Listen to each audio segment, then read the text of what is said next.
Hey, good afternoon, everybody. Dan here, Ultimate Boston Red Sox Collector page. Sorry about that. On Facebook and YouTube videos. Doing a quick video this afternoon. Got one item in the mail today, and actually took a little, I would say, half-day trip with my wife down to Old Orchard Beach, just like it says on my shirt today. Any of you who are familiar with Maine know that Old Orchard is a very popular tourist destination, although not so much this year, which is just fine with me because we were able to go down there and walk around, get some Bill's Pizza and some Pier French fries and some fried dough. Had to have some fried dough before I left too, and very minimal foot traffic down there. Sorry, I got an itch in my eye. Very minimal foot traffic, so we were able to go down there. We only spent about an hour and a half down there, and afterwards I remember seeing on my Facebook Marketplace a gentleman who was advertising for a indoor flea market that was open 7 days a week down in Scarborough, which is only about, turns out, was about 4.5 miles from where we were. And I asked my wife, hey, do you mind if we make a detour and stop here on the way back? And glad I did. I actually found a couple of cool Red Sox items that I did not have. Sorry, I got an itch in my eye, maybe from being out in the sun. So I found a couple items. I'm going to show those today, and I also show my mail day. One item in the mail today was a stack of Red Sox schedules. I have a binder that has a bunch of them in there. This is a 2009 spring training schedule, 2007 season schedule with Tim Wakefield, and I didn't look, but I'm assuming that's Jim Onborg, kind of photoshopped in there. Kind of cool. Spring training schedule from City of Palms Park with Pedro. 2006 schedule with Manny on the cover. I know there's tons of different variations of schedules. This is a 2004 schedule with Kevin Millar. A 2003 schedule with a clean-shaven Johnny Damon. This is a 2004 schedule with Jason Varitek, so I have Millar and Varitek on that one. This one right here is a 2000... I can't read that. I don't have the light on in here today, that's why it's a little darker. 2008 spring training schedule with Josh Beckett. This is a 2016 regular season schedule.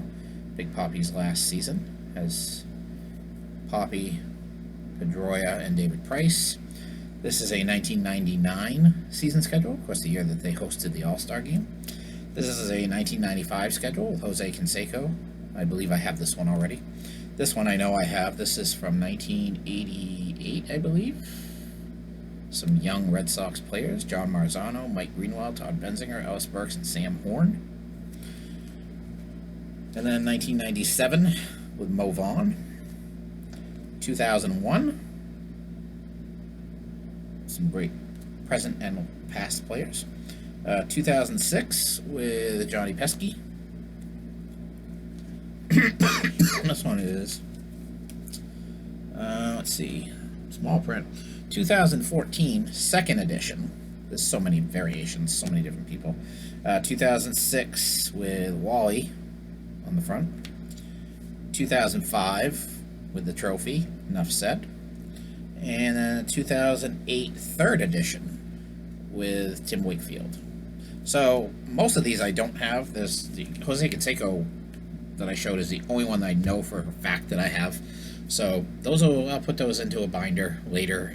I've got a binder of schedules. I probably have about 40 to 50 schedules already, and there's another good dozen to 15 or so there. So that's cool. It was cheap. It was like $3 plus $1 shipping, I think, for all of them. So I'm okay with that, paying 20, 25 cents a piece for schedules.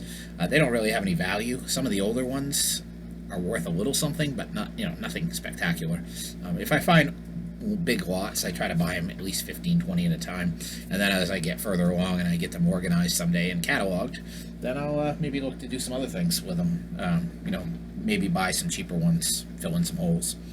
So that was eBay mail day, and then I wanted to show the things I picked up at the flea market. I picked up 3 items. First thing I'm going to show is the show. If you watched my videos in the last few days, you know that I've been cataloging my magazines And this is one I've seen on eBay before, but had never picked up, and it's in really nice shape. It's the Show magazine featuring Dwight Evans, and this is from, let's see, looks like June of 1990. So nearing the end of Dwight Evans' time with the Red Sox. Very nice magazine. I'm hoping that the price tag is going to peel off okay. It's in really good shape. I paid $5 for it. If the thing with this particular flea market is that it's basically two people working the counter. Everything was priced, which I love, and everything has a code on it. For example, this is seller number 44, and so when they enter it into the computer, into the register, they basically put the seller number and then the price. So the bad thing about them not being there is that you can't negotiate the price on anything. I would have offered $3 for this. But I was okay with paying $5 because it's in perfect condition. It really is. It's really nice. And I couldn't get it for cheaper than that on eBay for what people are asking. So I'm very happy to get that one for that price. I love Dwight Evans, anything Dwight Evans. And that will go in with my new, I believe that'll be number 733 different, with 7 more coming. So that'll put me at 740.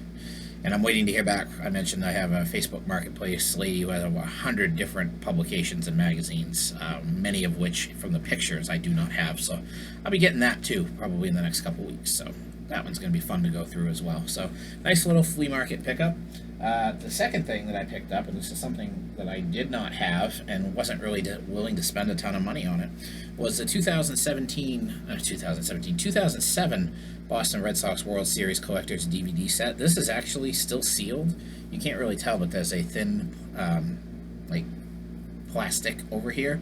So it's completely sealed. It is a total of 8 discs, and it has a bonus DVD, and then it has the ALCS and World Series on here. So it's very cool.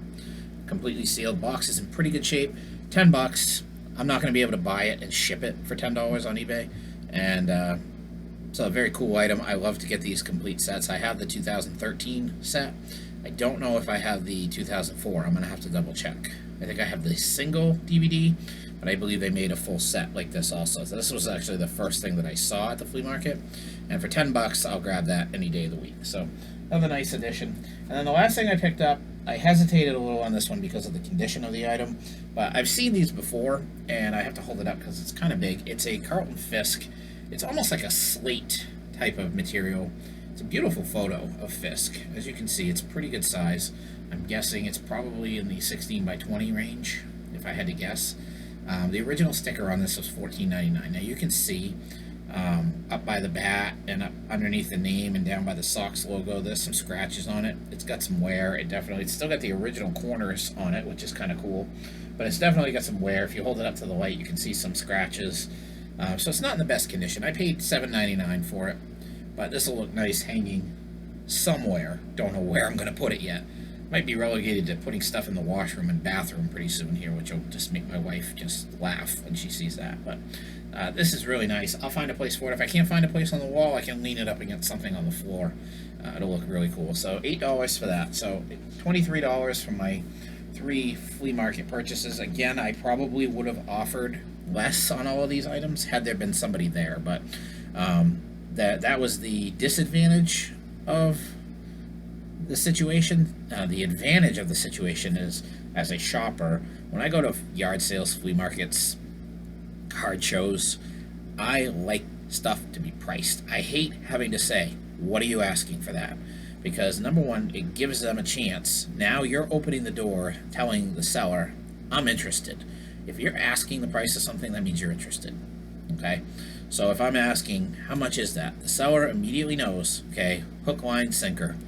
The guy's interested. I'm going to throw out a high-end price right out of the gate. And I'm going to be willing to negotiate, in all likelihood, down to what they may be willing to pay. So you're always, I think, going to pay a higher price when they don't price their things, because the minute you ask, they know that you want that item. You're asking for a reason. I'm not going to ask about something I don't want to buy. So that's a definite disadvantage when things are not priced. So I like the fact that everything was priced. It was easy. Picked it up, brought it to the register, cashed out. I also picked up two things that I'm not going to say what they are, because honestly, I'm trying to see if they have any value. I've heard stories about how some of these things can be valuable, so I picked up a couple of them and I listed one of them on eBay for what I think is a ridiculous price, but it's in line with what some of the other ones have sold for.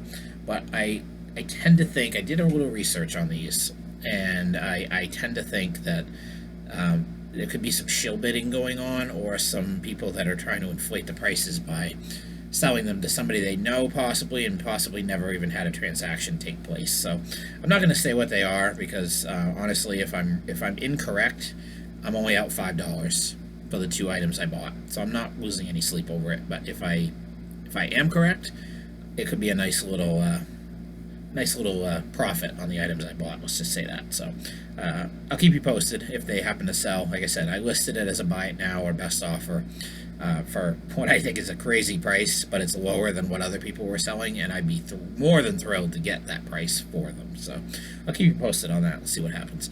But that's all I got for today. I am going to be posting probably some more videos. I got some really nice comments. I haven't had a chance to go back and comment back or reply to those comments from the video I did last night about my albums, and I gave a little sneak peek of the rest of my Red Sox collection, and I had some people really kind of blown away by it, as far as how much stuff I actually have, because again, I haven't really shown a lot of the volume of what I have in my collection. A lot of people probably think I'm, based on what I buy everything. You can see that if you watch my videos. I buy anything if it's got a Red Sox logo on it. I draw the line at things like plastic cups and, well, I shouldn't say that. Somebody's selling a box of tissues that has a Red Sox logo on it. I kind of draw the line there, but collectible type things, I buy everything.